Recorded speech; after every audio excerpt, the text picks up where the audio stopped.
ನಮಸ್ಕಾರ, ವಿವಿಸಿ ನ್ಯೂಸ್ಗೆ ಸ್ವಾಗತ. ನಾನು ತುಳಸಿ ಹರೀಶ್. ಇದು ಈ ಕ್ಷಣದ ಹೆಡ್ಲೈನ್ಸ್. ಈ ಬಾರಿ ಲೋಕಸಭೆಯಲ್ಲಿ ಎನ್ಡಿಎ ಅಧಿಕಾರ ಕಳೆದುಕೊಳ್ಳುವುದು ನಿಶ್ಚಿತ. ರಾಜ್ಯದಲ್ಲಿ ಕಾಂಗ್ರೆಸ್ ಕನಿಷ್ಠ 20 ಸ್ಥಾನಗಳನ್ನು ಗೆಲ್ಲಲಿದೆ. ಮುಖ್ಯಮಂತ್ರಿ ಸಿದ್ದರಾಮಯ್ಯ ಅಭಿಮತ. 2,000 ರೂಪಾಯಿಗೆ ಆತ್ಮಸಾಕ್ಷಿ ಮಾರಿಕೊಳ್ಳಬೇಡಿ ಎಂದ ಪ್ರತಾಪ್ ಸಿಂಹ. ದೇಶಕ್ಕೆ ಮೋದಿ, ಹಾಸನಕ್ಕೆ ಪ್ರಜ್ವಲ್ ರೇವಣ್ಣ ಅಂದ್ರು ಸಿಟಿ ರವಿ. ಮೈತ್ರಿ ಅಭ್ಯರ್ಥಿ ಪ್ರಜ್ವಲ್ ರೇವಣ್ಣ ಪರ ಬಿಜೆಪಿ ಮುಖಂಡರ ಅಬ್ಬರದ ಪ್ರಚಾರ. ಮೈತ್ರಿ ಅಭ್ಯರ್ಥಿಗಳು ದೇವೇಗೌಡರ ಮಗ, ಮೊಮ್ಮಗ, ಅಳಿಯ ಇವರೇ ಆಗಬೇಕಿತ್ತ? ಮತ್ಯಾವ ಕಾರ್ಯಕರ್ತರು ಸಿಗಲಿಲ್ವಾ? ಕೆಪಿಸಿಸಿ ಅಧ್ಯಕ್ಷ ಡಿಕೆ ಶಿವಕುಮಾರ್ ಪ್ರಶ್ನೆ. ಬಡವರ ಬಗ್ಗೆ ಕನಿಕರವಿಲ್ಲದ ಬಿಜೆಪಿಯನ್ನ ಜನರು ತಿರಸ್ಕರಿಸಬೇಕು ಎಂದು ಮುಖ್ಯಮಂತ್ರಿ ಸಿದ್ದರಾಮಯ್ಯ ತಿಳಿಸಿದರು. ಸಕಲೇಶಪುರ ಪಟ್ಟಣದ ಎಪಿಎಂಸಿ ಯಾರ್ಡ್ನಲ್ಲಿ ನಡೆದ ಕಾಂಗ್ರೆಸ್ ಅಭ್ಯರ್ಥಿ ಪರವಾದ ಚುನಾವಣೆ ಪ್ರಚಾರ ಸಭೆಯಲ್ಲಿ ಮಾತನಾಡಿದ ಅವರು, 1 ದಶಕದಿಂದ ನರೇಂದ್ರ ಮೋದಿ ಪ್ರಧಾನಿಯಾಗಿದ್ದಾರೆ. ಈ 10 ವರ್ಷಗಳಲ್ಲಿ ರೈತರು, ಕಾರ್ಮಿಕರು, ಹಿಂದುಳಿದವರ ಪರವಾಗಿ ಏನಾದರೂ ಕಾರ್ಯಕ್ರಮ ಮಾಡಿದ್ದಾರಾ? 10 ವರ್ಷಗಳಲ್ಲಿ ನುಡಿದಂತೆ ನಡೆದಿದ್ದಾರಾ? ಆರ್ಥಿಕ, ಸಾಮಾಜಿಕ ಶಕ್ತಿ ಇಲ್ಲವಾ? ಅಂತಹವರಿಗೆ ಶಕ್ತಿ ತುಂಬಬೇಕು ಎಂದು ಸಂವಿಧಾನದಲ್ಲಿ ಸ್ಪಷ್ಟವಾಗಿ ಹೇಳಿದೆ. ದೇಶಕ್ಕೆ ಸ್ವಾತಂತ್ರ್ಯ ಬಂದಿದ್ದು ಸಾರ್ಥಕವಾಗಬೇಕಾದ್ರೆ ಎಲ್ಲರಿಗೂ ಆರ್ಥಿಕ, ಸಾಮಾಜಿಕ ನ್ಯಾಯ ಸಿಗಬೇಕಿದೆ. 2014ರಲ್ಲಿ ಅನೇಕ ಭರವಸೆ ನೀಡಿ ಮತದಾರರಲ್ಲಿ ಭ್ರಮೆಯನ್ನ ಹುಟ್ಟಿಸಿ ಮತ ಪಡೆದು ಅಧಿಕಾರಕ್ಕೆ ಬಂದ ನಂತರ ಕೊಟ್ಟ ಭರವಸೆಗಳನ್ನೆಲ್ಲ ನರೇಂದ್ರ ಮೋದಿ ಮರೆತಿದ್ದಾರೆ. ಬಿಜೆಪಿಯನ್ನ ವಾಮಗೋಚರವಾಗಿ ನಿಂದಿಸುತ್ತಿದ್ದ ಎಚ್.ಡಿ. ದೇವೇಗೌಡರು ಇಂದು ಮೋದಿ ಬಗ್ಗೆ ವಿಪರೀತವಾಗಿ ಪ್ರೀತಿ ಹುಟ್ಟಿಸಿಕೊಂಡಿದ್ದಾರೆ. ಗೌಡರಿಗೆ ಮೋದಿ ಬಗ್ಗೆ ಪ್ರೀತಿ ಬಂದಿದ್ದು ಹೇಗೆ? ನರೇಂದ್ರ ಮೋದಿ ಪ್ರಧಾನಿಯಾದ್ರೆ ದೇಶ ಬಿಟ್ಟು ಹೋಗುವುದಾಗಿ ಘೋಷಿಸಿದ್ದ ನೀವು ಕೇವಲ ಕುಟುಂಬ ರಾಜಕಾರಣಕ್ಕಾಗಿ ಬಿಜೆಪಿ ಅಲಗಿಸಿಕೊಂಡಿದ್ದೀರಾ. ಇಷ್ಟೊಂದು ಸ್ವಾರ್ಥ ಒಳ್ಳೆಯದಲ್ಲ ಎಂದರು. ನರೇಂದ್ರ ಮೋದಿ ಅವರು ಹೇಳಿದ್ರು, ಮತ್ತೆ ನರೇಂದ್ರ ಮೋದಿ ಅವರು ಏನಾದರೂ ಪ್ರಧಾನಮಂತ್ರಿ ಆದ್ರೆ ನಾವು ಈ ದೇಶನೇ ಬಿಟ್ಬಿಡ್ತೀವಿ ಅಂತ ಯಾರು ಹೇಳಿದ್ರು? ಕೃಷ್ಣ ದೇವೇಗೌಡ. ನೀವು ಈ ದೇಶದ ಪ್ರಧಾನಮಂತ್ರಿ ಆಗಿದ್ದವರು, ಇಷ್ಟೊಂದು ಬದಲಾವಣೆ ಆಗ್ತಿದ್ರಲ್ಲ ನೀವು, ಕೇವಲ ಸ್ವಾರ್ಥಕ್ಕೋಸ್ಕರ, ಕುಟುಂಬ ರಾಜಕಾರಣಕ್ಕೋಸ್ಕರ ಹೇಳಿದ್ರೆ ದೇವೇಗೌಡರಿಗೆ ಕೋಪ ಬರ್ತದೆ. ದೇವೇಗೌಡರಿಗೆ ನೀವೆಲ್ಲ ಹಿಂಗೆ ಹೇಳಿದ್ರಿ, ಮುಂದಿನ ಜನ್ಮ ಏನಾದ್ರು ಇದ್ರೆ ನಾನು ಮುಸ್ಲಿಂ ಆಗ್ಬಿಡ್ತೀನಿ ಅಂತ ಹೇಳಿದ್ರು. ಯಾರು ಹೇಳಿದ್ರು? ಉಪಮುಖ್ಯಮಂತ್ರಿ ಡಿಕೆ ಶಿವಕುಮಾರ್ ಮಾತನಾಡಿ, 25 ವರ್ಷಗಳ ನಂತರ ಜಿಲ್ಲೆಯಲ್ಲಿ ಕಾಂಗ್ರೆಸ್ ಅಭ್ಯರ್ಥಿಯ ಗೆಲುವು ನಿಶ್ಚಿತವಾಗಿದೆ. ಇವರನ್ನ ಗೆಲ್ಲಿಸಿದ್ದಲ್ಲಿ ಜಿಲ್ಲೆಗೆ ಹೊಸ ಬೆಳಕು ದೊರೆಯುವುದು ನಿಶ್ಚಿತ. ಈಗಾಗಲೇ ನಾವು 5 ಗ್ಯಾರಂಟಿ ಚೆಕ್ಗಳಿಗೆ ಸಹಿ ಹಾಕಿ ಮನೆ ಮನೆಗೆ ಕಳುಹಿಸಿಕೊಡಲಾಗಿದೆ. 1.60 ಕೋಟಿ ಮನೆಗಳಿಗೆ ಉಚಿತ ವಿದ್ಯುತ್ ನೀಡಲಾಗುತ್ತಿದೆ. ನಾವು 10 ಕೆಜಿ ಅಕ್ಕಿ ನೀಡುವ ಭರವಸೆ ಕೇಂದ್ರ ಸರ್ಕಾರದ ಅಸಹಕಾರದಿಂದ ಈಡೇರಲಿಲ್ಲ. ಆದ್ದರಿಂದ 10 ಕೆಜಿ ಅಕ್ಕಿಯ ಹಣವನ್ನ ಖಾತೆಗೆ ಹಾಕುತ್ತಿದ್ದೇವೆ.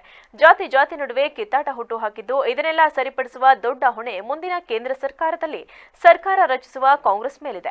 ಕಾಂಗ್ರೆಸ್ ಅಧಿಕಾರಕ್ಕೆ ಬಂದರೆ ಎಲ್ಲಾ ವರ್ಗಗಳು ಅಧಿಕಾರಕ್ಕೆ ಬಂದಂತೆ ನಾವು ಅಧಿಕಾರಕ್ಕೆ ಬಂದ ವೇಳೆ ಎಲ್ಲಾ ವರ್ಗದ ಜನತೆಗೂ ಅಧಿಕಾರ ನೀಡಿದ ಉದಾಹರಣೆ ಇದೆ. ಕಾಂಗ್ರೆಸ್ ಸರ್ಕಾರ ನೀಡಿದ ಐತಿಹಾಸಿಕ ಕಾರ್ಯಕ್ರಮಗಳ ಮುಂದೆ ಬಿಜೆಪಿ ನೇತೃತ್ವದ ಕೇಂದ್ರ ಸರ್ಕಾರ ತಂದಿರುವ ಯಾವ ಯೋಜನೆಗಳು ಜನರ ಮನೆಗೆಲ್ಲಲು ಸಾಧ್ಯವಾಗಿಲ್ಲ. ಚುನಾವಣೆ ನಂತರ ಜೆಡಿಎಸ್ ಇರಲ್ಲ. ದೇಶದಲ್ಲಿ ನಿಜವಾದ ಜಾತ್ಯತೀತ ಪಕ್ಷವೆಂದರೆ ಕಾಂಗ್ರೆಸ್. ಮಂಡ್ಯ, ಹಾಸನ ಹಾಗೂ ಬೆಂಗಳೂರು ಗ್ರಾಮಾಂತರದಲ್ಲಿನ ಜೆಡಿಎಸ್ ಅಭ್ಯರ್ಥಿಗಳು ಯಾರೂ ಗೆಲ್ಲುವುದಿಲ್ಲ ಎಂದರು. ಈಗ 3 ಜನ ಗೌಡ್ರ ಮನೆಯಲ್ಲಿ ನಿಂತಿದ್ದಾರೆ. ಬಹಳ ಸಂತೋಷ. ಯಾರು ಕಾರ್ಯಕರ್ತರಿರಲಿಲ್ಲ ದಳದಲ್ಲಿ, ಒಬ್ರು ಕಾರ್ಯಕರ್ತರಿರಲಿಲ್ಲ. ಒಂದ್ ಕಡೆ ಅಳಿಯ, ಒಂದ್ ಕಡೆ ಮಗ, ಒಂದ್ ಕಡೆ ಮೊಮ್ಮಗ. ಏನ್ರಿ ಪಕ್ಷ ಎಲ್ಲಿದೆ? ನಾನು ಜನತಾದಳದ ಕಾರ್ಯಕರ್ತರಿಗೆ ನಾನು ಮನವಿ ಮಾಡ್ಕೊಳ್ತೇನೆ, ಕೈ ಮುಗಿದು ಮನವಿ ಮಾಡ್ಕೊಳ್ತಾ ಇದ್ದೇನೆ. ಕಾಂಗ್ರೆಸ್ ಪಕ್ಷ ಜಾತ್ಯತೀತ ಸಿದ್ಧಾಂತದಲ್ಲಿ ಯಾರು ನಂಬಿಕೆ ಇದೆ ಅವರೆಲ್ಲರೂ ಕೂಡ ಸೇರಿಸ್ಕೊಳ್ಳಿ ಅಂತೇಳಿ ನಮ್ಮ ಲೀಡರ್ಗಳಿಗೆ ಹೇಳಿದ್ದೇನೆ. ನಾವು ನಿಮ್ಮ ರಕ್ಷಣೆಗೆ ಬರಲಿಕ್ಕೆ ನಾವು ಬದ್ಧವಾಗಿದ್ದೇವೆ. ನಿಮ್ಮ ಬದುಕನ್ನು ಹಸರು ಮಾಡ್ತೇವೆ. ಇನ್ನು ಮುಂದಕ್ಕೆ ಜನತಾದಳ ಇರುವುದಿಲ್ಲ. ಈ ಜಾತ್ಯತೀತ ಪಕ್ಷ ಯಾವ್ದಾದ್ರು ಈ ರಾಷ್ಟ್ರದಲ್ಲಿ ಉಳ್ಕೊಂಡಿದ್ರೆ ಕಾಂಗ್ರೆಸ್ ಪಕ್ಷ ಮಾತ್ರ ಬಿಜೆಪಿ ವಿರುದ್ಧ ಹೋರಾಟ ಇಟ್ಕೊಳ್ಳಬೇಕು. ತಾವೆಲ್ಲ ಬಂದು ಮುಂದಕ್ಕೆ ಆ ಪಕ್ಷ ಇರುವುದಿಲ್ಲ. ಪಕ್ಷ ಇರೋದಾದ್ರೆ ಯಾರು ಹಳ್ಳಿನ ಸ್ವಂತ ಹಳ್ಳಿನ ಬಿಜೆಪಿ ಚಿಹ್ನೆ ನಿಸ್ಸರೇ ಒಂದು ತಿಳ್ಕೊಳ್ಳಿ. ಹಾಸನದಲ್ಲೂ ಯಾವ ಈ ವೇಳೆ ಜಿಲ್ಲಾ ಉಸ್ತುವಾರಿ ಸಚಿವ ಕೆಎನ್ ರಾಜಣ್ಣ, ರಾಜ್ಯಸಭಾ ಸದಸ್ಯ ಜೆಸಿ ಚಂದ್ರಶೇಖರ್, ಅರಸೀಕೆರೆ ಶಾಸಕ ಶಿವಲಿಂಗೇಗೌಡ, ಜಿಲ್ಲಾ ಕಾಂಗ್ರೆಸ್ ಅಧ್ಯಕ್ಷ ಲಕ್ಷ್ಮಣ್ ಸೇರಿದಂತೆ ಇತರರಿದ್ದರು.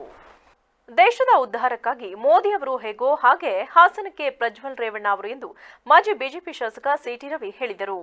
ನಗರದ ರಿಂಗ್ ರಸ್ತೆ ಶ್ರೀ ಚಾಮುಂಡೇಶ್ವರಿ ದೇವಸ್ಥಾನದ ಆವರಣದಲ್ಲಿ ಲೋಕಸಭಾ ಚುನಾವಣೆ ಅಂಗವಾಗಿ ಶುಕ್ರವಾರ ಸಂಜೆ ಹಮ್ಮಿಕೊಳ್ಳಲಾಗಿದ್ದ ಹಾಸನ ವಿಧಾನಸಭಾ ಕ್ಷೇತ್ರದ ಕಾರ್ಯಕರ್ತರ ಸಭೆಯನ್ನು ಉದ್ದೇಶಿಸಿ ಮಾತನಾಡಿದ ಅವರು, ಇಂದು ದೇಶದ ಹಿತಕ್ಕಾಗಿ 92 ವರ್ಷದ ಇಳಿ ವಯಸ್ಸಿನಲ್ಲೂ ದೇವೇಗೌಡರು ಮೋದಿಯವರು ಮತ್ತೊಮ್ಮೆ ಪ್ರಧಾನಿಯಾಗಬೇಕೆಂದು ಹೊರಟಿದ್ದು, ನಾವು ಅದಕ್ಕಾಗಿ ಪ್ರಜ್ವಲ್ ರೇವಣ್ಣ ಅವರು ಸಂಸದರಾಗಬೇಕೆಂದು ಅವರ ಪರ ಪ್ರಚಾರಕ್ಕೆ ಬಂದಿದ್ದೇವೆ.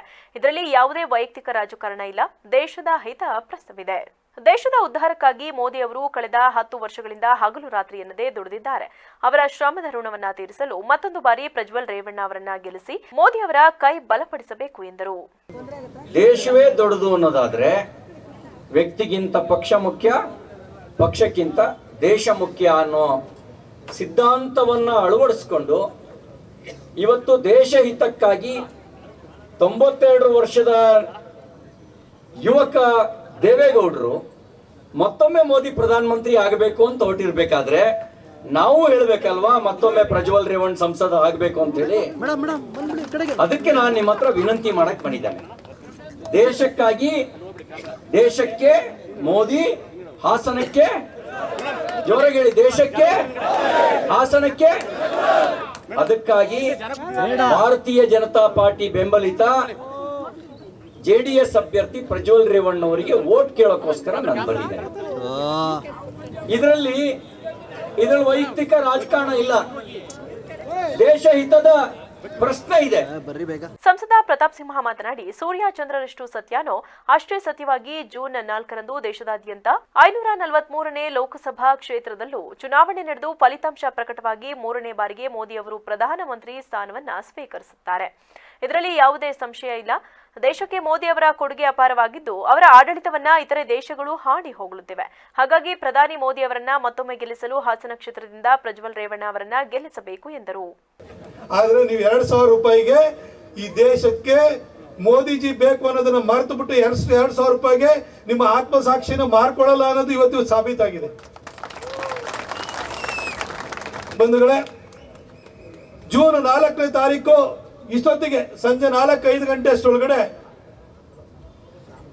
ದೇಶಾದ್ಯಂತ 543 ಲೋಕಸಭಾ ಸ್ಥಾನಗಳಿಗೂ ಕೂಡ ಚುನಾವಣೆ ನಡೆದು ಫಲಿತಾಂಶ ಪ್ರಕಟವಾಗಿ 3ನೇ ಬಾರಿಗೆ ನರೇಂದ್ರ ಮೋದಿಜಿಯವರು ಈ ದೇಶದ ಪ್ರಧಾನಿಯಾಗಿ ನಿಯುಕ್ತಿ ಆಗ್ತಾರೆ ಅನ್ನೋದ್ರ ಬಗ್ಗೆ ಯಾರಿಗಾರು ಸಂಶಯ ಇದೆಯಾ? ಮೋದಿಜಿಯವರು ಈ ಸೂರ್ಯ ಚಂದ್ರರು ಎಷ್ಟು ಸತ್ಯನೋ ಅದೇ ರೀತಿಯಲ್ಲಿ ಜೂನ್ 4ನೇ ತಾರೀಕು 3ನೇ ಅವಧಿಗೆ ಪ್ರಧಾನಿಯಾಗಿ ನಿಯುಕ್ತಿಯಾಗೋದು ಕೂಡ ಅಷ್ಟೇ ನಿಶ್ಚಿತ. ಅವರು ಪ್ರಧಾನಿಯಾಗಿ ದೇಶ ಕಾಯೋ ಕೆಲಸಕ್ಕೆ ನಿಯುಕ್ತಿಯಾಗಿರುವಂತ ಸಂದರ್ಭದಲ್ಲಿ ಅವರನ್ನ ಪ್ರಧಾನಿ ಮಾಡಲಿಕ್ಕೆ ಹಾಸನದಿಂದ ನೀವು ಯಾರನ್ನ ಕಳಿಸ್ಬೇಕು? ಪ್ರಜ್ವಲ್ ರೇವಣ್ಣ ಅವ್ರನ್ನ ಕಳಿಸ್ಬೇಕು.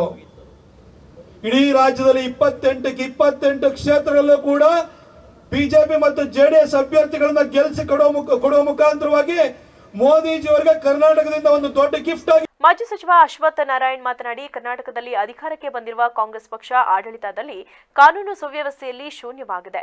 ಜಾತಿಗಳ ಮಧ್ಯೆ ವ್ಯತ್ಯಾಸ ತರುವುದು ಕಾಂಗ್ರೆಸ್ ಪಕ್ಷದ ಸಾಧನೆಯಾಗಿದೆ. ಕೋವಿಡ್ ವೇಳೆ ನಿರ್ವಹಣೆ ಮಾಡಿದ ದೇಶ ಇದ್ದರೆ ಭಾರತ ದೇಶದ ಪ್ರಧಾನಿ ಮೋದಿಜಿಯವರು, ಸದೃಢ ನಾಯಕ ನರೇಂದ್ರ ಮೋದಿ ನಾಯಕತ್ವದಲ್ಲಿ ಸುಭದ್ರ ಸರ್ಕಾರ ಕಾಣುತ್ತಿದ್ದೇವೆ. ತೆನೆ ಹೊತ್ತ ಮಹಿಳೆಗೆ ಕಮಲ ಎಂದು ನಾಮಕರಣ ಮಾಡಿರುವ ಪ್ರಜ್ವಲ್ ಅವರಿಗೆ ಹೃದಯಪೂರ್ವಕ ಅಭಿನಂದನೆ ತಿಳಿಸುತ್ತೇನೆ.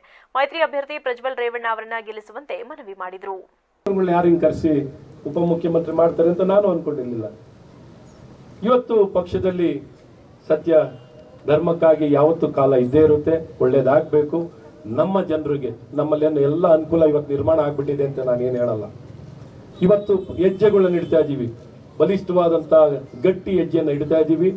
ಈ ಹೆಜ್ಜೆಗಳನ್ನ ಇಟ್ಟು ಹಂತವಾಗಿ ಈ ಒಂದು ಒಳ್ಳೆ ಸ್ಥಾನವನ್ನು ತಲುಪಲಿಕ್ಕೆ ನಮ್ಮ ಭಾರತದ ಎಲ್ಲ ಜನರಿಗೂ ಒಂದು ಸಮಾನತೆಯನ್ನು ಕಾಣಬೇಕು. ನಿಮಗೂ ಬಹಳಷ್ಟು ಕಷ್ಟ ಸಮಸ್ಯೆಗಳು ಪ್ರತಿಯೊಬ್ಬರಿಗೂ ತಪ್ಪಿದ್ದಲ್ಲ. ಆದ್ರೆ ಇದನ್ನೆಲ್ಲ ಬಗೆಹರಿಸ್ಕೊಳ್ಳಿಕ್ಕೆ ದಾರಿ ಯಾವುದು? ಒಳ್ಳೆ ಸರ್ಕಾರ ಬೇಕು, ಒಳ್ಳೆ ನಾಯಕ ಬೇಕು. ಹಾಗಾಗಿ ನಾವು ನಂಬಿರುವಂತ ಒಬ್ಬ ನಾಯಕನ ಕೈ ಹಿಡಿಯುವಂಥದ್ದಾಗಬೇಕು. ನಾನೊಬ್ರು ಓಟ್ ಹಾಕ್ಲಿಲ್ಲ ಅಂದ್ರೆ ಏನಾಗಲ್ಲ, ಇನ್ನೆಲ್ಲರೂ ಹೆಂಗಿರು ಮೋದಿಯವ್ರಿಗೆ ಓಟ್ ಹಾಕ್ತಾರೆ, ಈ ಲೆಕ್ಕಕ್ಕೆ ಹೋಗ್ಬಾರ್ದು. ನಾವೆಲ್ಲರೂ ಒಂದೇ.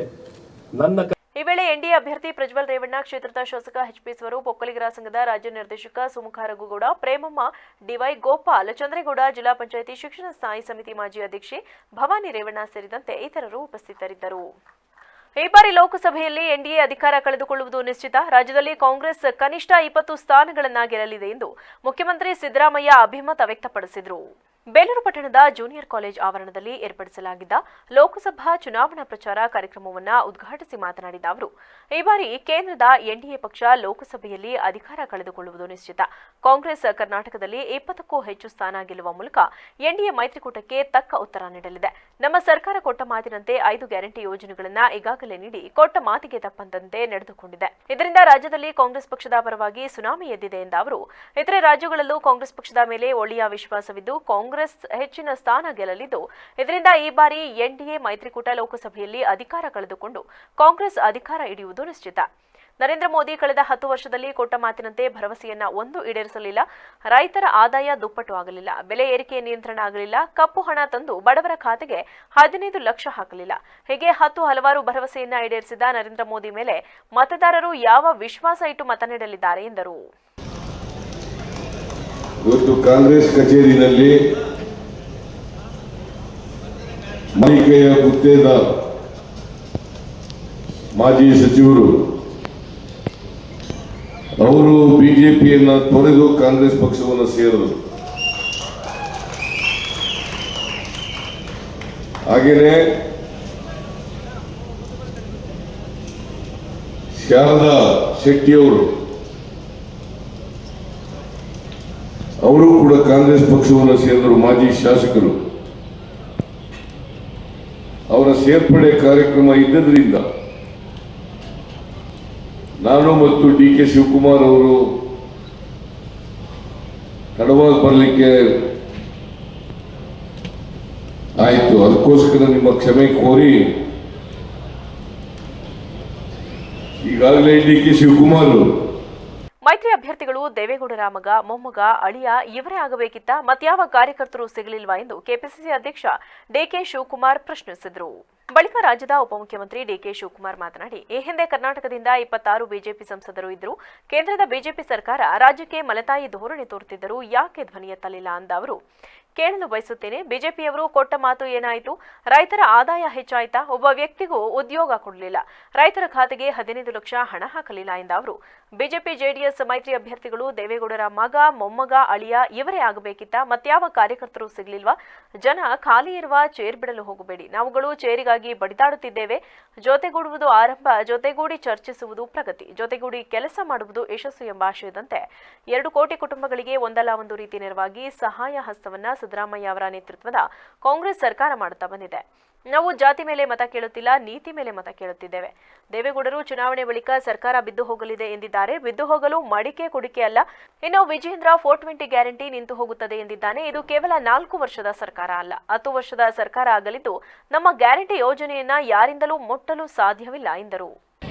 ನಾನು ಅಸೆಂಬ್ಲಿ ಎಲೆಕ್ಷನ್ ಬಂದಾಗ ಒಂದು ಮಾತು ಹೇಳಿದೆ, ಯಾವಾರಕ್ಕೆ ಹೋಗ್ಬಿಡಿ, ಮುಂದಕ್ಕೆ ಈ ರಾಜ್ಯದಲ್ಲಿ ದಳ ಬರೋದಿಲ್ಲ, ಬಿಜೆಪಿ ಬರೋದಿಲ್ಲ, ಆ ನಾಣ್ಯ ಎಲ್ಲ ಸೌದಾಯಿತು, ಸುಮ್ಮನೆ ಬರೀ ಖಾಲಿ ಮಾತಾಡ್ತಾ ಇದ್ದಾರೆ, ಬರೀ ಪುಟ್ಟಿ, ಬೇವಿನ ಸೊಪ್ಪು, ನಂದೇ ಬೆಳಗೋ ಪೂಜಾರಿ ಅಂತ ಬರೀ ಖಾಲಿಯಿಂದ ಮಾಡಿಸ್ತಾ ಇದ್ದಾರೆ, ಇಬ್ರು ಬೇಡ ಅಂತ ಹೇಳಿದೆ.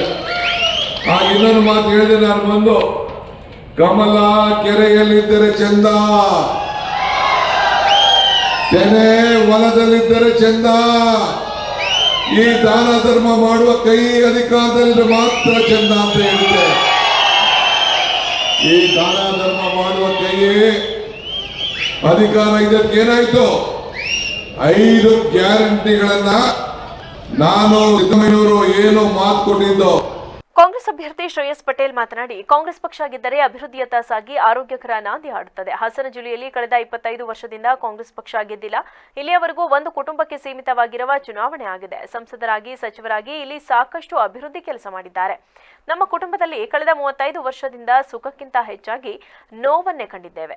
ಈಗಾಗಲೇ 4 ಚುನಾವಣೆಯಲ್ಲಿ ನಿಂತು ಸೋತಿದ್ದೇವೆ. ಈ ಬಾರಿ ನಿಮ್ಮ ಮನೆ ಮಗನೆಂದು ನನಗೆ ಮತ ಹಾಕಿ. ನಾನು ಕಾಯ ವಾಚ ಮನಸಾರೆ ಚನ್ನಕೇಶವ ಸ್ವಾಮಿ ಸನ್ನಿಧಿಯಲ್ಲಿ ಆಣೆ ಮಾಡಿ ಹೇಳುತ್ತೇನೆ, ಸದಾ ನಿಮ್ಮ ಸೇವೆ ಮಾಡುತ್ತೇನೆ, ನನ್ನನ್ನ ಗೆಲ್ಲಿಸಿಕೊಡಿ ಎಂದು ಮನವಿ ಮಾಡಿದರು. ಬಡವರು, ದೀನದಲಿತರು, ಹಿಂದುಳಿದ ವರ್ಗದವರ ನೋವು ಅರ್ಥ ಮಾಡ್ಕೊಂಡಿದ್ದಾರೆ. ಯಾರು ಜನಸಾಮಾನ್ಯರಲ್ಲಿ ಬೆರೀತಾರೋ ಅಂತವ್ರಿಗೆ ಅವಕಾಶ ಮಾಡಿಕೊಡಿ.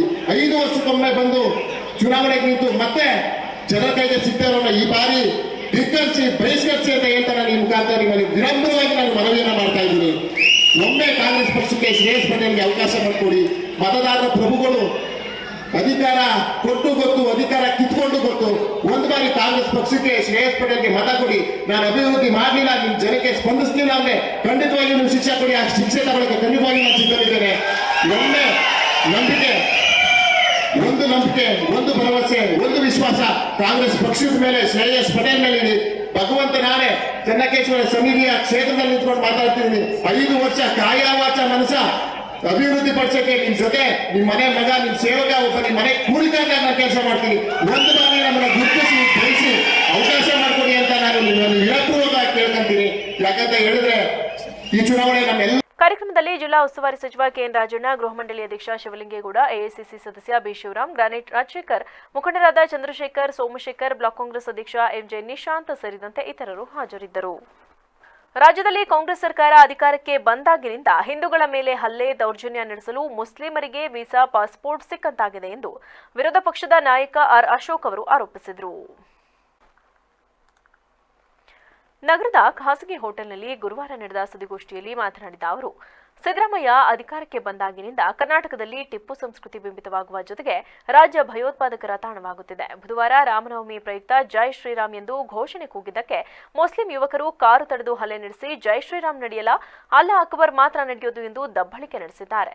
ಆರೋಪಿಗಳ ವಿರುದ್ಧ ಗೂಂಡಾ ಕಾಯ್ದೆಯಡಿ ಪ್ರಕರಣ ದಾಖಲಿಸಿಕೊಂಡು ದೇಶ ವಿರೋಧಿ ಚಟುವಟಿಕೆ ನಡೆಸುತ್ತಿರುವವರ ವಿರುದ್ಧ ಕಠಿಣ ಕ್ರಮ ತೆಗೆದುಕೊಳ್ಳಬೇಕು ಎಂದು ಒತ್ತಾಯಿಸಿದ ಅವರು, ಸಿದ್ದರಾಮಯ್ಯ ಅವರು ಮುಸ್ಲಿಂ ಸಮುದಾಯದವರನ್ನ ಓಲೈಕೆಗಾಗಿ ರಾಜ್ಯದಲ್ಲಿ ಹಿಂದೂಗಳನ್ನ 2ನೇ ದರ್ಜೆಯ ಜನರನ್ನಾಗಿ ನೋಡುತ್ತಿದ್ದಾರೆ. ಹಿಂದೂಗಳ ಮೇಲೆ ನಡೆಯುತ್ತಿರುವ ದೌರ್ಜನ್ಯವನ್ನ ಸರ್ಕಾರ ಈಗಲೂ ತಡೆಯಲು ಮುಂದಾಗದಿದ್ದರೆ ಮುಸ್ಲಿಂ ಓಲೈಕೆ ಮಾಡಲು ಹೇಗೆಲ್ಲ ಮಾಡುತ್ತಿದ್ದಾರೆ ಎಂಬುದು ಖಚಿತವಾಗುತ್ತದೆ. ಇದಕ್ಕೆಲ್ಲ ಈ ಲೋಕಸಭೆ ಚುನಾವಣೆಯಲ್ಲಿ ಜನರು ಕಾಂಗ್ರೆಸ್ ಪಕ್ಷಕ್ಕೆ ತಕ್ಕ ಉತ್ತರ ನೀಡುತ್ತಾರೆ ಎಂದರು. ಕರ್ನಾಟಕ ರಾಜ್ಯದಲ್ಲಿ ಒಂದು ರೀತಿ ಕರ್ನಾಟಕ ಭಯೋತ್ಪಾದಕರ ತಾಣ ಆಗುವಂಥ ಒಂದು ವ್ಯವಸ್ಥೆಯನ್ನು ನಾವು ಕಾಣ್ತಾ ಇದ್ದೀರಿ. ನಿನ್ನೆನೂ ಕೂಡ ಶ್ರೀರಾಮನವಮಿ ಸಂದರ್ಭದಲ್ಲಿ ರಾಮನವಮಿ ಮುಗಿಸ್ಕೊಂಡು ಬರೋವಂಥ ದಾರಿಯಲ್ಲಿ ಜೈ ಶ್ರೀರಾಮ್ ಅಂದಿದ್ದಕ್ಕೆ ಕಾರಲ್ಲಿ ತಡೆದು ಹಲ್ಲೆ ಮಾಡಿ, ಇನ್ಮೇಲೆ ಜೈ ಶ್ರೀರಾಮ್ ಅನ್ನೋ ಹೆಸರು ಓಡಲ್ಲ ಇಲ್ಲಿ ಕರ್ನಾಟಕದಲ್ಲಿ, ಅಲ್ಲಾಹು ಅಕ್ಬರ್ ಅಂತ ಹೇಳಬೇಕು ಅಂತೇಳಿ ಧಮಕಿ ಹಾಕಿರೋವಂಥ ಘಟನೆ ಈಗಾಗಲೇ ಪೊಲೀಸ್ ಮೆಟ್ಲು ಹತ್ತಿದೆ. ಅವ್ರನ್ನ ಬಂಧನನೂ ಕೂಡ ಮಾಡಿದ್ದಾರೆ. ಆದರೆ ಕಾಂಗ್ರೆಸ್ ಸರ್ಕಾರ ಬಂದ ಮೇಲೆ ಒಂದು ರೀತಿ ಇವರಿಗೆಲ್ಲ ಫ್ರೀ ಲ್ಯಾನ್ಸರ್ ಥರ ಆಗೋಗ್ಬಿಟ್ಟಿದ್ದಾರೆ. ಇವರೆಲ್ಲ ಒಂಥರ ಪಾಸ್ಪೋರ್ಟ್ ಕೊಟ್ಟಂಗೆ.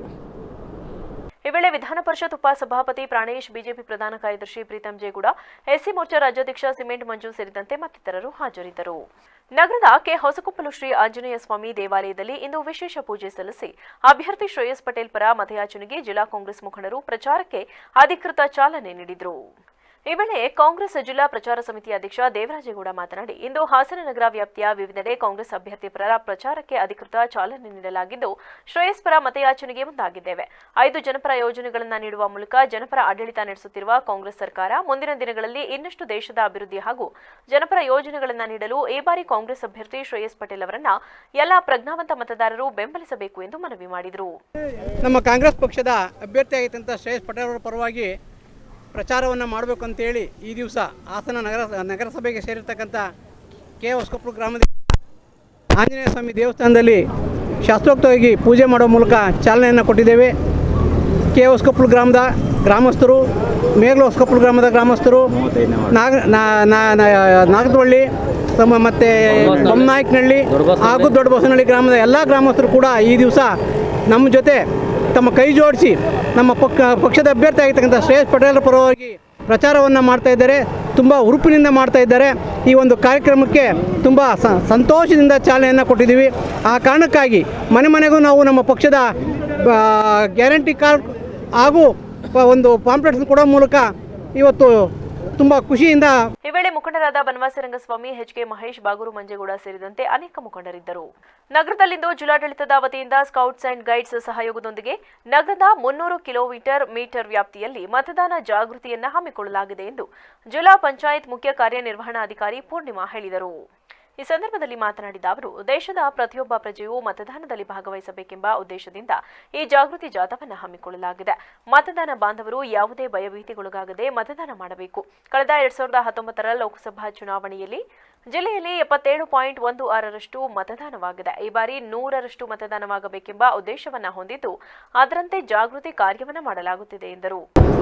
ಸಂಚಲನೆ ಮಾಡೋದ್ರ ಮೂಲಕ ಎಲ್ಲ ಕಡೆ 300 ಕಿಲೋಮೀಟರ್ ವ್ಯಾಪ್ತಿಯಲ್ಲಿ ಬರುವಂತಹ ಗ್ರಾಮಗಳಲ್ಲಿ ಮತ್ತು ಮತದಾರರಲ್ಲಿ ಒಂದು ಜಾಗೃತಿ ಮೂಡಿಸೋದ್ರ ಮೂಲಕ, ಮತದಾನದ ಜಾಗೃತಿ ಮೂಡಿಸೋದ್ರ ಮೂಲಕ ಎಲ್ಲರೂ ಕೂಡ ಮತದಾನ ಮಾಡಿ, ಅಂದರೆ ವೃದ್ಧರಿರ್ಬೋದು, ದಿವ್ಯಾಂಗಚೇತನರಿರ್ಬೋದು, ಎಲ್ಲರೂ ಕೂಡ ಮತದಾನ ಮಾಡೋದ್ರ ಮೂಲಕ 100% ಆಸನದಲ್ಲಿ ಮತದಾನವನ್ನು ಮಾಡಬೇಕು ಅನ್ನೋದು ನಮ್ಮೆಲ್ಲರ ಆಶಯ. ಈಗಾಗಲೇ 2019ರಲ್ಲಿ 77.16 ಅಷ್ಟು ಮತದಾನ ಆಗಿದೆ. ಈ ಸಲ ನಮ್ಮ ಟಾರ್ಗೆಟ್ ನಾವು 85-90 ಅಂತ ಹೇಳ್ತಾ ಇಲ್ಲ, ನಮಗೆ 100 ಅಂತಲೇ ಹೇಳ್ತಾ ಇದ್ದೀವಿ. 100 ಅಂತ ನಾವು ಗುರಿ ಇಟ್ಕೊಂಡಾಗ ನಾವು ಹೆಚ್ಚಿನ ಸಾಧನೆ ಮಾಡ್ಬೋದು ಅಂತ ನಮ್ಮ ಸ್ವೀಪ್ ಸಮಿತಿಯ ಆಶಯ. ಹಾಗಾಗಿ ಈಗ 3 ದಿನದ ನಂತರ ಮತ್ತೆ 20 ಸ್ಕೌಟ್ಸ್ ಅಂಡ್ ಗೈಡ್ಸ್ ಮಕ್ಕಳು ಇವ್ರ ಜೊತೆ ಸೇರ್ಕೊತಾರೆ. ಈ ಸಂದರ್ಭದಲ್ಲಿ ಸ್ಕೌಟ್ಸ್ ಲೀಡರ್ ಗಿರೀಶ್ ಸೇರಿದಂತೆ ಇತರರಿದ್ದರು. ಲೋಕಸಭಾ ಚುನಾವಣೆಯ ಹಿನ್ನೆಲೆಯಲ್ಲಿ ಮೈತ್ರಿ ಅಭ್ಯರ್ಥಿ ಪರ ಆರ್ ಅಶೋಕ್ ನೇತೃತ್ವದಲ್ಲಿ ಸಾವಿರಾರು ಜನರ ಜೊತೆ ತೆರೆದ ವಾಹನದಲ್ಲಿ ಬಿಜೆಪಿ ಜೆಡಿಎಸ್ ನಾಯಕರ ರೋಡ್ ಶೋ ನಡೆಯಿತು. ನಗರದ ಮಹಾವೀರ ವೃತ್ತದಿಂದ ಆರಂಭವಾದ ರೋಡ್ ಶೋ ಕಸ್ತೂರಬಾ ರಸ್ತೆ ಮೂಲಕ ಹಳೆ ಬಸ್ ನಿಲ್ದಾಣ ಸೇರಿದಂತೆ ಹೇಮಾವತಿ ಪ್ರತಿಮೆವರೆಗೆ ಸಾಗಲಿರೋ ರೋಡ್ ಶೋ ಸಾಗಿತು. ಬಿಜೆಪಿ ಪ್ರಚಾರ ವಾಹನದಲ್ಲಿ 2 ಪಕ್ಷದ ನಾಯಕರು ತೆರಳಿದ್ರು. ಈ ಸಂದರ್ಭದಲ್ಲಿ ರಾಜ್ಯ ಪ್ರಧಾನ ಕಾರ್ಯದರ್ಶಿ ಪ್ರೀತಂ ಗೌಡ ಮಾತನಾಡಿ, ರೋಡ್ ಶೋನಲ್ಲಿ ಸೇರಿರುವುದು ಕೇವಲ ಬಿಜೆಪಿ ಕಾರ್ಯಕರ್ತರೇ ಹೊರತು ಬೇರೆ ಯಾರೂ ಇಲ್ಲಿ ಬಂದಿಲ್ಲ. ಅಶೋಕಣ್ಣ ಬರ್ತಾರೆ ಅಂತ ಇಡೀ ಬೂತ್ಗಳಿಂದ ಅಭಿಮಾನಿಗಳು ಬಂದಿದ್ದಾರೆ. ಈ ಬಾರಿ ಚುನಾವಣೆಯಲ್ಲಿ ಇಡೀ ದೇಶದಲ್ಲಿ 400ಕ್ಕೂ ಹೆಚ್ಚು ಸೀಟ್ಗಳು ಬಿಜೆಪಿಗೆ ಬರುತ್ತೆ ಎಂಬ ವಿಶ್ವಾಸ ಇದ್ದು, ನರೇಂದ್ರ ಮೋದಿ ಅವರು 3ನೇ ಬಾರಿ ಪ್ರಧಾನಮಂತ್ರಿ ಆಗ್ತಾರೆ. ಇಡೀ ರಾಜ್ಯದಲ್ಲಿ 28ಕ್ಕೆ 28 ಸ್ಥಾನ ಗೆಲ್ಲಿಸೋಣ, 28ಕ್ಕೆ 28 ಸ್ಥಾನ ಗೆಲ್ಲಿಸಲು ಅಶೋಕಣ್ಣ ಹೋರಾಟ ಮಾಡುತ್ತಿದ್ದಾರೆ. ಮುಂದಿನ ದಿನಗಳಲ್ಲಿ ರಾಜ್ಯದಲ್ಲಿ ಬಿಜೆಪಿ ಸರ್ಕಾರ ಅಧಿಕಾರಕ್ಕೆ ಬಂದು ಬಿಜೆಪಿಯವರೇ ಮುಖ್ಯಮಂತ್ರಿ ಆಗಲಿ ಎಂದರು. ಇಡೀ ದೇಶದಲ್ಲಿ 400ಕ್ಕೂ ಹೆಚ್ಚು ಸ್ಥಾನಗಳು ಭಾರತೀಯ ಜನತಾ ಪಾರ್ಟಿಯ ನೇತೃತ್ವದ ಎನ್ಡಿಎಗೆ ಸನ್ಮಾನ್ಯ ನರೇಂದ್ರ ಮೋದಿ ಅವರು 3ನೇ ಬಾರಿಗೆ ಪ್ರಧಾನಮಂತ್ರಿ ಆಗಬೇಕು ಅನ್ನೋ ಆಸೆಯನ್ನು ಇಟ್ಕೊಂಡು ಇಡೀ ದೇಶದಲ್ಲಿ 400ಕ್ಕೂ ಹೆಚ್ಚು ಸೀಟ್ಗಳು ಬರುತ್ತೆ. ಅದೇ ರೀತಿ ಕರ್ನಾಟಕದಲ್ಲಿ ನಮ್ಮ ರಾಜ್ಯಾಧ್ಯಕ್ಷರಾದ ವಿಜಯೇಂದ್ರಣ್ಣನವರು, ನಮ್ಮ ವಿರೋಧ ಪಕ್ಷದ ನಾಯಕರು, ನಮ್ಮ ನಾಯಕರಾದಂತಹ ಅಶೋಕಣ್ಣನವರ ನೇತೃತ್ವದಲ್ಲಿ ಕರ್ನಾಟಕದಲ್ಲೂ ಕೂಡ 28ಕ್ಕೆ 28 ಗೆಲ್ಲಬೇಕು ಅಂತ ಸಂಕಲ್ಪವನ್ನು ಹೊತ್ತು ಇಡೀ ರಾಜ್ಯದಲ್ಲಿ ಹೋರಾಟವನ್ನ ಮಾಡ್ತಾ ಇದ್ದಾರೆ. ಹಾಗಾಗಿ ನಿಮ್ಮೆಲ್ಲರ ಪರವಾಗಿ ಅಶೋಕಣ್ಣನವರಿಗೆ ಸ್ವಾಗತವನ್ನ ಕೋರ್ತಾ ನಾವೆಲ್ಲರೂ ಸೇರಿ ಇಡೀ ರಾಜ್ಯದಲ್ಲಿ 28ಕ್ಕೆ 28 ಸ್ಥಾನವನ್ನ ಎನ್ಡಿಎ ಗೆಲ್ಸೋದ್ರ ಮೂಲಕ ಮುಂಬರುವಂತಹ ದಿನಗಳಲ್ಲಿ ಭಾರತೀಯ ಜನತಾ ಪಾರ್ಟಿಯ ನೇತೃತ್ವದ ಸರ್ಕಾರ ಬಂದು ಭಾರತೀಯ ಜನತಾ ಪಾರ್ಟಿಯ ಮುಖ್ಯಮಂತ್ರಿ ಕೂಡ ಈ ಸಂದರ್ಭದಲ್ಲಿ ಬಿಜೆಪಿ ಶಾಸಕ ಸಿಮೆಂಟ್ ಮಂಜು, ಬಿಜೆಪಿ ಜಿಲ್ಲಾಧ್ಯಕ್ಷ ಸಿದ್ದೇಶ್ ನಾಗೇಂದ್ರ, ಜೆಡಿಎಸ್ ಮಾಜಿ ಶಾಸಕರುಗಳಾದ ಲಿಂಗೇಶ್ ಹಾಗೂ ಎಚ್ಕೆ ಕುಮಾರಸ್ವಾಮಿ, ಯೋಗ ರಮೇಶ್ ಉಪಸ್ಥಿತರಿದ್ದರು. ಸಕಲೇಶಪುರ ತಾಲೂಕಿನ ಬೆಳಗೋಡು ಹೋಬಳಿಯಲ್ಲಿ ಬಿಜೆಪಿ ಹಾಗೂ ಜೆಡಿಎಸ್ ವತಿಯಿಂದ ಜೆಡಿಎಸ್ ಅಭ್ಯರ್ಥಿ ಪ್ರಜ್ವಲ್ ರೇವಣ್ಣ ನೇತೃತ್ವದಲ್ಲಿ ಬೃಹತ್ ರೋಡ್ ಶೋ ನಡೆಸಲಾಯಿತು.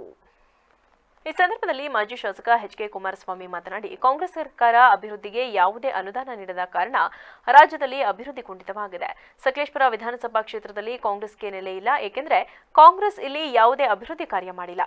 ಈ ಬಾರಿ ಜೆಡಿಎಸ್ ಹಾಗೂ ಬಿಜೆಪಿ ಒಟ್ಟಾಗಿ ಚುನಾವಣೆ ಎದುರಿಸುತ್ತಿದ್ದು, ಸಕಲೇಶಪುರ ವಿಧಾನಸಭಾ ಕ್ಷೇತ್ರದಲ್ಲಿ ಸುಮಾರು 10 ಲಕ್ಷಕ್ಕೂ ಹೆಚ್ಚು ಮತಗಳನ್ನು ಎನ್ಡಿಎ ಅಭ್ಯರ್ಥಿ ಪಡೆಯುತ್ತಾರೆ. ಸಿದ್ದರಾಮಯ್ಯರವರು ಗ್ಯಾರಂಟಿ ಸಮಿತಿ ಬದಲು ವರ್ಗಾವಣೆ ಸಮಿತಿ ಮಾಡಲಿ ಎಂದರು. ದೇಶದ ಮಟ್ಟದ ಎಲ್ಲಾ ವಿಷಯಗಳು ಕೂಡ ಇಲ್ಲಿ ಬರ್ತಾ ಇದೆ. ದೇಶ ಯಾವ ದಿಕ್ಕಿನಲ್ಲಿದೆ, ಮುಂದೆ ನಾವು ವಿಶ್ವ ಮಟ್ಟದಲ್ಲಿ ಇವತ್ತು ನಾವಿನ್ನೂ ಕೂಡ ಹೆಚ್ಚು ಗೌರವ ಪಡಿಬೇಕಾದ್ರೆ ಯಾರು ನಾಯಕ ಆಗಬೇಕು ಎಂಬತಕ್ಕಂಥದ್ದು ಇಲ್ಲ ಪ್ರಶ್ನೆ. ಇಲ್ಲಿ ಮೋದಿ ಅವರಿಗೆ ಸರಿಸಾಟಿಯಾದಂತಹ ನಾಯಕ ಈ ದೇಶದಲ್ಲಿ ಬೇರೆ ಯಾರು ಕೂಡ ಇಲ್ಲ. ವಿಶ್ವವೇ ಮೆಚ್ಚುವಂತ ನಾಯಕ ಶ್ರೀ ಮೋದಿ ಅವರಾಗಿದ್ದಾರೆ. ಅಂತವರ ಜೊತೆ ಮತ್ತೊಂದು ಶಕ್ತಿ ನಮ್ಮ ಪಕ್ಷದ ನಾಯಕರು, ರೈತ ನಾಯಕರು ಕೂಡ ಆದಂತ ಮಾನ್ಯ ಶ್ರೀ ದೇವೇಗೌಡರವರು ಕೈ ಜೋಡಿಸಿದ್ದಾರೆ. ನಾವು ನಮ್ಮ ಪಕ್ಷ ಅವರ ಜೊತೆ ಕೈ ಜೋಡಿಸಿರ್ತಕ್ಕಂಥದ್ದು ರೈತರ ಹಿತಾಸಕ್ತಿಗಳಿಗಾಗಿ, ಕಾರ್ಮಿಕರ ಹಿತಾಸಕ್ತಿಗಳಿಗಾಗಿ, ದಲಿತರ ಹಿತಾಸಕ್ತಿಗಳಿಗಾಗಿ, ಅಲ್ಪಸಂಖ್ಯಾತರ ಹಿತಾಸಕ್ತಿಗಳಿಗಾಗಿ ಅಂತ ತಾವು ಮರೆಯಬಾರದು. ಇವತ್ತು ನಾವು ಯಾವುದೇ ಗುಂಪಿನ ಪರ ಇಲ್ಲ. ಇಲ್ಲಿ ಇವತ್ತು ಕಾಂಗ್ರೆಸ್ ಪಕ್ಷ ಒಂದೇ ಒಂದು ಗ್ಯಾರಂಟಿಗಳನ್ನ ಮಾತ್ರ ಹೇಳಿಕೊಂಡು ಇವತ್ತು ಪ್ರಚಾರವನ್ನ. ಈ ವೇಳೆ ಎನ್ಡಿಎ ಅಭ್ಯರ್ಥಿ ಪ್ರಜ್ವಲ್ ರೇವಣ್ಣ ಸೇರಿದಂತೆ ಇತರರಿದ್ದರು. ವಿದ್ಯಾರ್ಥಿಗಳು ಪರೀಕ್ಷೆಯನ್ನ ಒಂದು ರೀತಿಯ ದೊಡ್ಡ ವಿಷಯವೆಂದು ಪರಿಗಣಿಸದೆ ಸಾಮಾನ್ಯ ಪರೀಕ್ಷೆ ಎಂದು ಪರಿಗಣಿಸಲು ಮುಂದಾಗಬೇಕು ಎಂದು 2024ರ ಯುಪಿಎಸ್ಸಿ ಪರೀಕ್ಷೆಯಲ್ಲಿ ತೇರ್ಗಡೆಯಾದ ವಿದ್ಯಾರ್ಥಿ ಶಶಾಂಕ್ ತಿಳಿಸಿದರು. ಚನ್ನರಾಯಪಟ್ಟಣದ ಕೋಟೆಯಲ್ಲಿರುವ ಕ್ರೈಸ್ತದ ಕಿಂಗ್ ಪದವಿ ಪೂರ್ವ ಕಾಲೇಜು ವತಿಯಿಂದ ಹಳೆಯ ವಿದ್ಯಾರ್ಥಿ ಶಶಾಂಕ್ ಇವರು ರಾಷ್ಟ್ರಮಟ್ಟದಲ್ಲಿ ಯುಪಿಎಸ್ಸಿ ಪರೀಕ್ಷೆಯಲ್ಲಿ 459ನೇ ರ್ಯಾಂಕ್ ಪಡೆದ ಹಿನ್ನೆಲೆಯಲ್ಲಿ ಕಾಲೇಜು ವತಿಯಿಂದ ನಡೆದ ಅಭಿನಂದನಾ ಕಾರ್ಯಕ್ರಮದಲ್ಲಿ ಮಾತನಾಡಿದ ಅವರು, ವಿದ್ಯಾರ್ಥಿಗಳು ಪರೀಕ್ಷೆಯನ್ನ ಒಂದು ರೀತಿಯ ದೊಡ್ಡ ವಿಷಯವೆಂದು ಭಾವಿಸಬೇಡಿ, ಸಾಮಾನ್ಯ ಪರೀಕ್ಷೆ ಎಂದು ಭಾವಿಸಿ ಪರೀಕ್ಷೆಗಳನ್ನು ಬರೆಯಲು ಮುಂದಾಗಬೇಕು. ನಾವು ಓದುವ ಪ್ರತಿಯೊಂದು ವಿಷಯವನ್ನ ಕೂಡ ಮನಸ್ಸಿನಲ್ಲಿ ಮತ್ತು ಮೆದುಳಿನಲ್ಲಿ ಆಲಿಸುವ ಶಕ್ತಿಯನ್ನ ಇಟ್ಟುಕೊಳ್ಳಬೇಕು. ಒಮ್ಮೆ ಓದಿದ್ದು ನೆನಪಿನ ಶಕ್ತಿಯಲ್ಲಿ ಉಳಿಯುವ ರೀತಿಯಲ್ಲಿ ಮನಸ್ಸಿಟ್ಟು ಓದುವಿನ ಕಡೆ ಗಮನ ಹರಿಸುವುದು ಸೂಕ್ತ ಎಂದರು. ಆಟಿಟ್ಯೂಡ್ ಸರಿ ಇಲ್ಲ, ಅದು ಒಳ್ಳೇದು. ನಮಗೆ ಈಗ ಸಿಚುವೇಶನ್ಗಳನ್ನ ಮ್ಯಾನೇಜ್ ಮಾಡೋ ಕೆಪಾಸಿಟಿ ಇರಲ್ಲ, ಸೊ ಆಗೋದೆಲ್ಲ ಒಳ್ಳೇದಕ್ಕೆ ಅಂತ ಹೇಳ್ತಾರೆ. ಸೊ ಸಿಚುವೇಶನ್ ಮಾಡೋ ಕೆಪಾಸಿಟಿ ಇರಲ್ಲ. ಆಮೇಲೆ ಏನಕ್ಕೆ most of the students fail ಅಂದ್ರೆ ಒಂದು ಆಟಿಟ್ಯೂಡ್.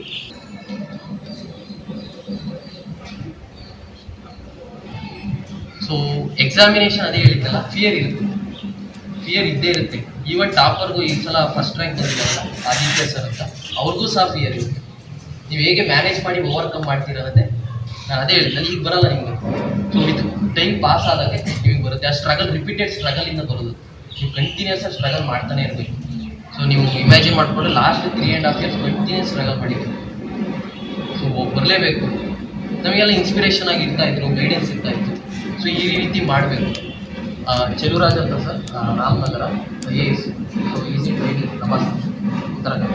ಸೊ ಅವರ ಗೈಡೆನ್ಸ್ ಇತ್ತು, ಅದಕ್ಕೆ ಹೇಳೋದು. ಕಾರ್ಯಕ್ರಮದಲ್ಲಿ ಕ್ರೈಸ್ತದ ಕಿಂಗ್ಸ್ ಪ್ರಾಂಶುಪಾಲ ಆಂಟೋನಿ, ಉಪಪ್ರಾಂಶುಪಾಲೆ ರಾಧಾ, ಶಶಾಂಕ್ ಅವರ ತಂದೆ ಮಂಜುನಾಥ್, ತಾಯಿ ಚಂದ್ರಮ್ಮ ಹಾಜರಿದ್ದರು. ಶ್ರವಣಬೆಳಗೊಳ ಹೋಬಳಿ ಕಾಂತರಾಜಪುರದ ಗ್ರಾಮ ಪಂಚಾಯಿತಿ ಅಧ್ಯಕ್ಷರ ಚುನಾವಣೆ ಏಪ್ರಿಲ್ 19ರಂದು ನಡೆದಿದ್ದು, ಚುನಾವಣೆಯಲ್ಲಿ ಅಜ್ಜೇನಹಳ್ಳಿ ಗ್ರಾಮದ ಭಾಗ್ಯಮಾರವರು ಅವಿರೋಧವಾಗಿ ಆಯ್ಕೆಯಾಗಿದ್ದಾರೆ. ಈ ಸಂದರ್ಭದಲ್ಲಿ ತಾಲೂಕು ಪಂಚಾಯಿತಿ ಕಾರ್ಯನಿರ್ವಹಣಾಧಿಕಾರಿ ಹರೀಶ್ ಮಾತನಾಡಿ, ಈ ಹಿಂದಿನ ಅಧ್ಯಕ್ಷರಾದ ಪ್ರಮೀಳಾರವರು ರಾಜೀನಾಮೆ ನೀಡಿರುವ ಹಿನ್ನೆಲೆಯಲ್ಲಿ 18 ಜನ ಒಳಗೊಂಡಂತೆ ಚುನಾವಣೆಯನ್ನು ನಡೆಸಲಾಯಿತು. ಈ ಚುನಾವಣೆಯಲ್ಲಿ ಏಕ ಅಭ್ಯರ್ಥಿ ಅಧ್ಯಕ್ಷ ಸ್ಥಾನಕ್ಕೆ ಅರ್ಜಿ ಹಾಕಿದ್ದು, ಅದರಲ್ಲಿ 4 ಸದಸ್ಯರು ಗೈರು ಹಾಜರಾತಿಯಾಗಿದ್ದಾರೆ. ಈ ಚುನಾವಣೆಯಲ್ಲಿ ಅಜ್ಜೇನಹಳ್ಳಿ ಗ್ರಾಮದ ಭಾಗ್ಯಮ್ಮನವರು ಅವಿರೋಧವಾಗಿ ಆಯ್ಕೆಯಾಗಿದ್ದಾರೆ. ಏನು ಇವತ್ತು ಕಾಂತರಾಜಪುರ ಗ್ರಾಮ ಪಂಚಾಯಿತಿ ಅಧ್ಯಕ್ಷರ ಚುನಾವಣೆಯಲ್ಲಿ ಎಲ್ಲ ಸದಸ್ಯರು ಹಾಗೂ ಎಲ್ಲ ನನ್ನ ಸ್ಥಳೀಯ ಮುಖಂಡರ ಮಾರ್ಗದರ್ಶನದಲ್ಲಿ ನಮ್ಮ ಅಜ್ಜೇನಹಳ್ಳಿ ಗ್ರಾಮದ ಭಾಗ್ಯಮ್ಮ ಅವರು ಅವಿರೋಧವಾಗಿ ಆಯ್ಕೆ ಮಾಡಿದ್ದಾರೆ. ಅದಕ್ಕೆ ಎಲ್ಲ ಸದಸ್ಯರಿಗೆ ಹಾಗೂ ಮುಖಂಡರಿಗೆ ಮೊದಲನೇದಾಗಿ ಧನ್ಯವಾದಗಳನ್ನು ಹೇಳ್ತೇನೆ. ಅದರ ಜೊತೆಗೆ ಈ ಕ್ಷೇತ್ರದ ಜನಪ್ರಿಯ ಶಾಸಕರು ಹಾಗೂ ಹೆಚ್ಚಿನ ನಾಯಕರು ಆದಂಥ CN ಬಾಲಕೃಷ್ಣರವರ ಮಾರ್ಗದರ್ಶನದಂತೆ ಅವಿರೋಧವಾಗಿ ಆಯ್ಕೆ ಮಾಡಿದ್ದಾರೆ. ಅದಕ್ಕಾಗಿ ಎಲ್ಲ ಗ್ರಾಮ ಪಂಚಾಯತಿ ಸದಸ್ಯರಿಗೆ ಹಾಗೂ ಮಾಜಿ ಅಧ್ಯಕ್ಷರಿಗೆ ಅಭಿನಂದನೆಗಳನ್ನ ಹೇಳ್ತಾ, ಇನ್ನು ಮುಂದೆ ಭಾಗ್ಯಮ್ಮ ಅವರು ಈ ಪಂಚಾಯಿತಿ ವ್ಯಾಪ್ತಿಯಲ್ಲಿ ಬರ್ತಕ್ಕಂಥ ಎಲ್ಲ ಸದಸ್ಯರು. ವಡ್ಡರಹಳ್ಳಿ ಗ್ರಾಮದ ಪ್ರಾಥಮಿಕ ಕೃಷಿ ಪತ್ತಿನ ಸಹಕಾರ ಸಂಘಗಳ ಸದಸ್ಯ ಗಣೇಶ್ ಮಾತನಾಡಿ, ಅಜ್ಜೇನಹಳ್ಳಿ ಗ್ರಾಮದ ಭಾಗ್ಯಮ್ಮ ಕಾಳೇಗೌಡರವರು ಅವಿರೋಧವಾಗಿ ಆಯ್ಕೆಯಾಗಿರುವುದು ಸಂತೋಷದ ವಿಚಾರ. ಎಂದಿನಂತೆ ಇಂದಿನ ಸದಸ್ಯರುಗಳು ನೆರವೇರಿಸುತ್ತಿದ್ದಂತಹ ಕಾರ್ಯಗಳನ್ನು ಇವರು ಕೂಡ ಮುಂದುವರಿಸಿಕೊಂಡು ಹೋಗಲಿ ಎಂಬುದು ನಮ್ಮೆಲ್ಲರ ಆಶಯ. ಪ್ರಮುಖವಾಗಿ ಮೂಲಭೂತ ಸೌಕರ್ಯಗಳಿಗೆ ಹೆಚ್ಚಿನ ಆದ್ಯತೆ ನೀಡಿ ಗ್ರಾಮದ ಅಭಿವೃದ್ಧಿಗೆ ಹೆಚ್ಚಿನ ಗಮನ ಹರಿಸಬೇಕೆಂದು ಈ ಮೂಲಕ ಕೋರುತ್ತಿದ್ದೇನೆ ಎಂದರು. ಚುನಾವಣೆಯನ್ನು ನಡೆಸಲಾಗುತ್ತದೆ. ಒಟ್ಟು 18 ಜನ ಸದಸ್ಯರು, 4 ಜನ ಸದಸ್ಯರು ಗೈರಾಜರಾಗಿರ್ತಾರೆ. ಶ್ರೀಮತಿ BS ಪ್ರಮೀಳರವರ ರಾಜೀನಾಮೆಯಿಂದ ತೆರವಾಗಿದ್ದ ಸ್ಥಾನಕ್ಕೆ ಇಂದು ಚುನಾವಣೆ ನಡೆಸಲಾಗುತ್ತದೆ. ಒಬ್ಬರೇ ಒಬ್ಬರು ಶ್ರೀಮತಿ ಭಾಗ್ಯಮ್ಮ ರಾಮೇಗೌಡರವರು ನಾಮಪತ್ರವನ್ನು ಸಲ್ಲಿಸಿರ್ತಾರೆ. ಬೇರೆ ಯಾರೂ ಕೂಡ ನಾಮಪತ್ರವನ್ನು ಸಲ್ಲಿಸೋದ್ರ ಪ್ರಯುಕ್ತ ಕಣದಲ್ಲಿ ಒಬ್ಬರೇ ಅಭ್ಯರ್ಥಿ ಇದ್ದರಿಂದ ಶ್ರೀಮತಿ ಭಾಗ್ಯಮ್ಮ ರಾಮೇಗೌಡ ಅವರು ಅವಿರೋಧವಾಗಿ ಆಯ್ಕೆಯಾಗಿದ್ದಾರೆ. ಕಾಂಗ್ರೆಸ್ನಲ್ಲಿ ಸೂಕ್ತ ಸ್ಥಾನಮಾನ ಹಾಗೂ ಸರಿಯಾಗಿ ನಡೆಸಿಕೊಳ್ಳದ ಕಾರಣ ಬೇಸತ್ತು ಡಾಕ್ಟರ್ ಇಂದ್ರೇಶ್ ನೇತೃತ್ವದಲ್ಲಿ ಭಾರತೀಯ ಜನತಾ ಪಾರ್ಟಿಗೆ ಸೇರ್ಪಡೆಗೊಂಡಿದ್ದೇನೆ ಎಂದು ಖ್ಯಾತ ಉದ್ಯಮಿ ಸತೀಶ್ ಚಂದ್ರ ತಿಳಿಸಿದರು. ಈ ಸಂಬಂಧ ಮಾತನಾಡಿದ ಅವರು, ಮುಂದಿನ ದಿನಗಳಲ್ಲಿ ಡಾಕ್ಟರ್ ಇಂದ್ರೇಶ್ ನೇತೃತ್ವದಲ್ಲಿ ಭಾರತೀಯ ಜನತಾ ಪಾರ್ಟಿಯನ್ನ ಮಂಡ್ಯ ಜಿಲ್ಲಾದ್ಯಂತ ಸಂಚರಿಸಿ ಪಕ್ಷವನ್ನ ಸದೃಢಪಡಿಸುತ್ತೇನೆ. ದೇಶದ ಅಭಿವೃದ್ಧಿಗಾಗಿ ಪ್ರಧಾನಮಂತ್ರಿ ನರೇಂದ್ರ ಮೋದಿ ಅವರನ್ನ ಮತ್ತೊಮ್ಮೆ ಪ್ರಧಾನಿಯನ್ನಾಗಿ ಮಾಡಬೇಕು. ಹಾಗೆ ಮಂಡ್ಯದಲ್ಲಿ HD ಕುಮಾರಸ್ವಾಮಿ ಅವರನ್ನ ಬಲಪಡಿಸಿ ಅವರನ್ನ ಸಂಸದರನ್ನಾಗಿ ಮಾಡಿ ಹಾಗೂ ಕೇಂದ್ರ ಮಂತ್ರಿಯನ್ನಾಗಿ ಮಾಡುವುದು ನಮ್ಮೆಲ್ಲರ ಗುರಿಯಾಗಿದೆ ಎಂದರು. ವರದಿ TS Shashikant, BBC news, Pandavapura. ಇವತ್ತು ಯಲಕೆರೆ ಗ್ರಾಮದಲ್ಲಿ ಸತೀಶ್ ಅಣ್ಣವರು ನಮ್ಮ ಭಾರತೀಯ ಜನತಾ ಪಾರ್ಟಿಯ ತತ್ವ ಸಿದ್ಧಾಂತಗಳನ್ನು ಒಪ್ಪಿ ಏನು ನಾವೆಲ್ಲರೂ ಕೂಡ ಹೋರಾಟ ಮಾಡ್ತಾ ಇದ್ದೀವೋ, ಮತ್ತೊಮ್ಮೆ ಮೋದಿಜಿ ಸರ್ಕಾರ ಅಂತೇಳಿ 3ನೇ ಬಾರಿಗೆ ಮತ್ತೊಮ್ಮೆ ನಮ್ಮ ನೆಚ್ಚಿನ ಪ್ರಧಾನಮಂತ್ರಿಗಳಾದ ನರೇಂದ್ರ ಮೋದಿಯವರು ಪ್ರಧಾನಿ ಆಗಬೇಕು ಅಂತೇಳಿ ನಾವೆಲ್ಲರೂ ಹಗಲಿರುಳು ದುಡಿತಾ ಇರೋಂಥ ಸಂದರ್ಭದಲ್ಲಿ ಸತೀಶ್ ಅಣ್ಣವರು ಮತ್ತು ಅವರೆಲ್ಲ ಬೆಂಬಲಿಗರು, ಎಲೆಕೆರೆ ಗ್ರಾಮಸ್ಥರು, ಯುವಕರು, ಅವರ ಪೂಜ್ಯ ತಂದೆಯವರು ಕೂಡ ಇವತ್ತು ನಮ್ಮ ಪಾರ್ಟಿಗೆ ಸೇರಿರೋದು ನಮಗೆ ಆನೆ ಬಲ ಬಂದಂತಾಗಿದೆ.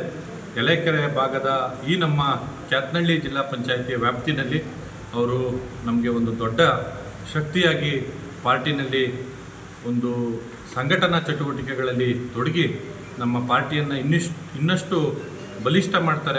ಪಾಂಡವಪುರ ನಂದಿನಿ ಜಗದೀಶ್ ನೇತೃತ್ವದಲ್ಲಿ ಮಹಿಳೆಯರಿಂದ ಮಾಜಿ ಮುಖ್ಯಮಂತ್ರಿ ಎಚ್.ಡಿ. ಕುಮಾರಸ್ವಾಮಿ ಹಾಗೂ ಮಂಡ್ಯ ಜಿಲ್ಲಾ ಎನ್ಡಿಎ ಮೈತ್ರಿ ಅಭ್ಯರ್ಥಿಯವರ ಗೆಲುವಿಗೆ ಮಂಡ್ಯದ ಕಾಳಿಕಾಂಬಾ ದೇವಸ್ಥಾನದಲ್ಲಿ ಪೂಜೆ ಸಲ್ಲಿಸಿ ಪಾದಯಾತ್ರೆ ನಡೆಸಿದರು.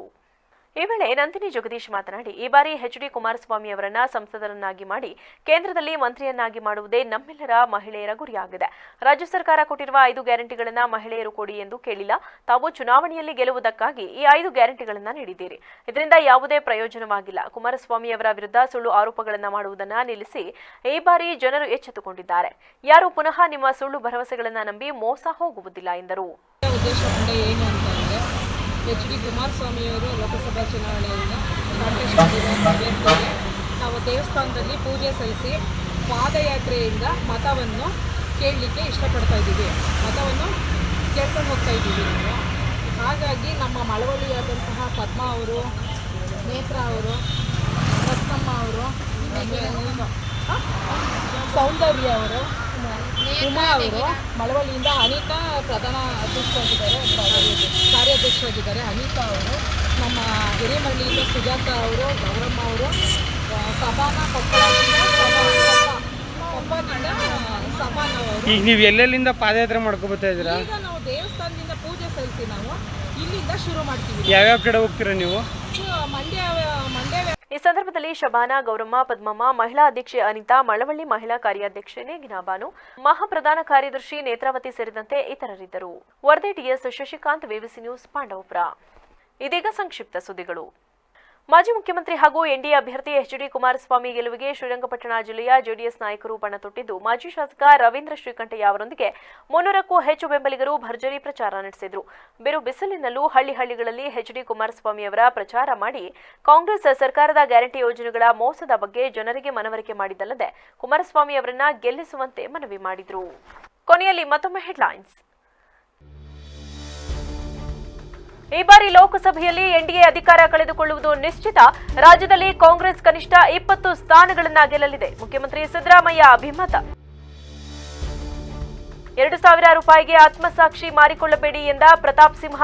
ದೇಶಕ್ಕೆ ಮೋದಿ, ಹಾಸನಕ್ಕೆ ಪ್ರಜ್ವಲ್ ರೇವಣ್ಣ ಅಂದ್ರು ಸಿಟಿ ರವಿ. ಮೈತ್ರಿ ಅಭ್ಯರ್ಥಿ ಪ್ರಜ್ವಲ್ ರೇವಣ್ಣ ಪರ ಬಿಜೆಪಿ ಮುಖಂಡರ ಅಬ್ಬರದ ಪ್ರಚಾರ. ಮೈತ್ರಿ ಅಭ್ಯರ್ಥಿಗಳು ದೇವೇಗೌಡರ ಮಗ, ಮೊಮ್ಮಗ, ಅಳಿಯ ಇವರೇ ಆಗಬೇಕಿತ್ತ?